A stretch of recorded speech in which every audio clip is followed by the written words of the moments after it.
jora kwdangmani yagulo kaisa kotor kwplai wngmung wngkha Congress bodol ashik bisio Congress bodol no ha kotoni kmai thangano hwnei kha khlaijakma yagulo bo belai kaham ari phunuka Congress bodol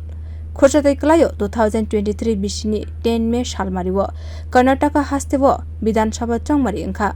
te 13 May salo karnataka hasteni chongmarini wngkhari saklaijak hasteni bebagai 224 seat ni bisingo bebagai 136 seat mani kwplai wngkha Congress bodol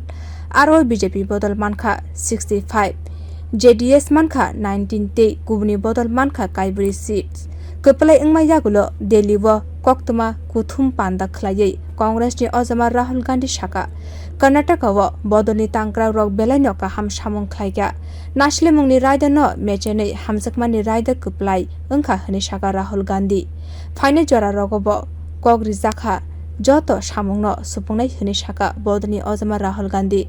phaine 2024 ni Lok Sabha chongmarini bagai o kwplai wngmung belaino kotor yakmu wngoi mano Congress bodolni bagai hai hni kha khlaijaka wansuk kwrung rokni haparo Bureau Report Kokkhara।